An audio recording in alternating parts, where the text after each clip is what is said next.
नमस्कार दोस्तों। प्राचीन समय की बात है। एक बार सभी नवग्रहों सूर्य, चंद्रमा, मंगल, बुध, बृहस्पति, शुक्र, शनि, राहु और केतु सभी में विवाद छिड़ गया कि सबसे बड़ा कौन है। जब आपस में उसका निर्णय नहीं हो पाया तो वह सभी देवराज इंद्र के पास पहुंचे। इंद्रदेव इन सब को देखकर घबरा गए और इस निर्णय को लेने में उन्होंने असमर्थता जताई। लेकिन उन्होंने कहा कि इस समय पृथ्वी पर राजा विक्रमादित्य ही हैं जो बहुत न्यायप्रिय हैं। वे ही इसका न्याय कर सकते हैं। सभी ग्रह एक साथ राजा विक्रमादित्य के पास पहुंचे और अपने विवाद का कारण बताया। साथ ही उन्होंने कहा कि आप ही निर्णय लेकर बताएं कि हम सब में सबसे बड़ा कौन है।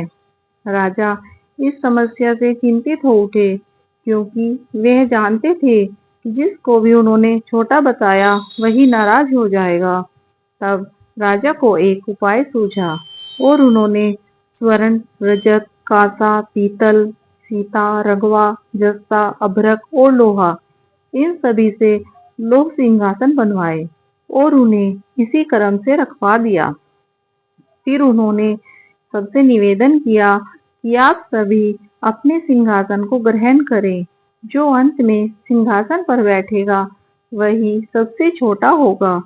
और इसके अनुसार लोहे का सिंहासन बाद में होने के कारण शनिदेव सबसे बाद में बैठे और वही सबसे छोटे कहलाए।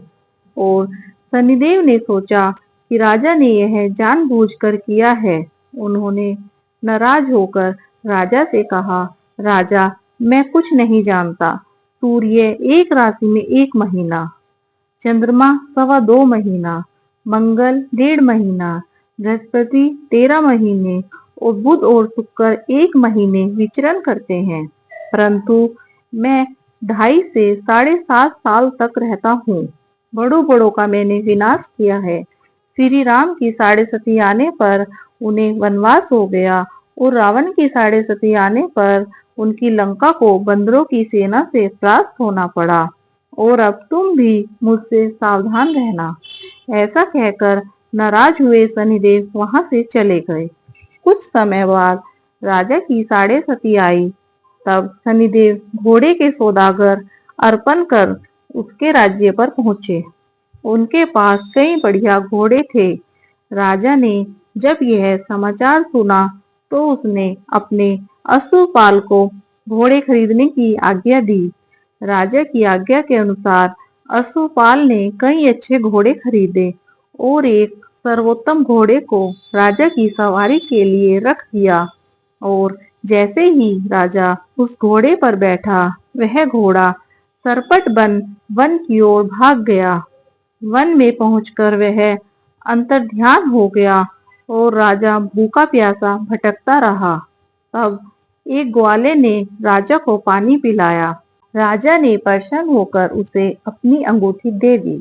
अंगूठी को देकर राजा नगर की ओर चल पड़ा। वहां उसने अपना नाम उज्जैन का एक निवासी बताया।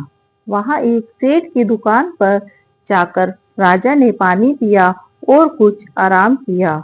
और भाग्यवश उसी दिन सेठ की बहुत बिक्री हुई।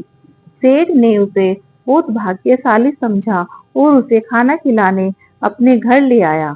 जब राजा सेठ के यहाँ एक कमरे में बैठा था तो उसने देखा खूंटी पर एक हार टंगा है और उस हार को खूंटी निगल रही है। थोड़ी ही देर में पूरा हार गायब हो गया। जब सेठ आया तो उसने देखा कि हार गायब है। उसने समझा कि इसने यह हार चुराया है और उस राज्य के राजा ने भी उसे चोर समझकर उसके हाथ पैर कटवा दिए और उसे नगर के बाहर फिकवा दिया। वहां से एक टोली जा रही थी जिसे दया आई और उसने उसे अपनी गाड़ी में बैठा लिया और फिर वह मुंह से आवाज कर बैलों को अखाड़ने लगा। उस समय राजा की शनि की दशा समाप्त हो गई। वर्षा काल आने पर वह मल्हार गाने लगा। तब वह जिस नगर में था वहां की राजकुमारी को उसका गाना बेहद पसंद आया। उसने फैसला कर लिया कि उस राग गाने वाले के साथ ही वह विवाह करेगी। उसने अपनी दासी को उसे ढूंढने भेजा। दासी ने बताया कि वह एक ऐसा आदमी है जिसके हाथ पैर नहीं है, परंतु राजकुमारी नहीं मानी। जब राजकुमारी नहीं मानी तो राजा ने उसे विवाह की तैयारी करने को कहा और फिर उसका विवाह राजकुमारी से हो गया। एक दिन सोते हुए शनिदेव ने उस राजा से सपने में आकर कहा, राजन, देखा तुमने मुझे छोटा बताकर कितना दुख झेला है। तब राजा ने उनसे क्षमा मांगी और प्रार्थना की, हे शनिदेव, जैसा दुख मुझे दिया ऐसा किसी और को मत देना। शनिदेव मान गए और शनिदेव ने कहा, जो मेरी कथा और व्रत करेगा उससे मैं कोई दुख नहीं दूंगा, और जो मेरा ध्यान करेगा और चींटियों को आटा डालेगा उसके सारे मनोरथ पूरे हो जाएंगे। साथ ही शनिदेव प्रसन्न होकर राजा को हाथ और पैर वापस दे दिए। प्रातःकाल आंख खुलने पर राजकुमारी ने देखा तो वह हैरान रह गई। तब उस राजा ने रानी को बताया कि वह उज्जैन के राजा विक्रमादित्य हैं। यह सुनकर सभी बहुत खुश हुए।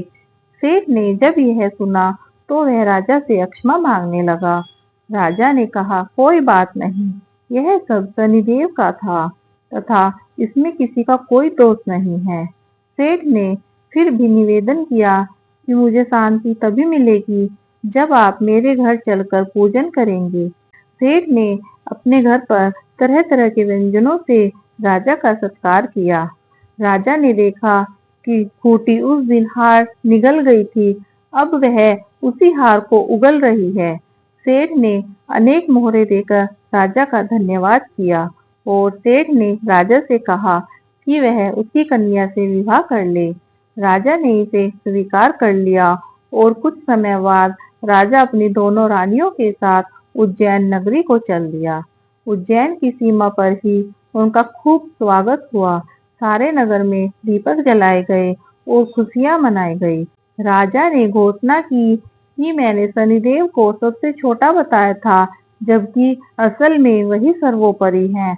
तब से सारे राज्य में शनिदेव की पूजा और कथा नियमित होने लगी और सारी प्रजा बहुत खुशी और आनंद के साथ अपना जीवन बिताने लगी। जो कोई शनिदेव की इस कथा को सुनता या पढ़ता है उसके सारे दुख दूर हो जाते हैं। तो दोस्तों, यह थी शनिदेव भगवान की कथा। यदि आपको हमारी कथा अच्छी लगी हो तो प्लीज हमारी वीडियो को लाइक कीजिए और हमारे चैनल को सब्सक्राइब कीजिए। धन्यवाद।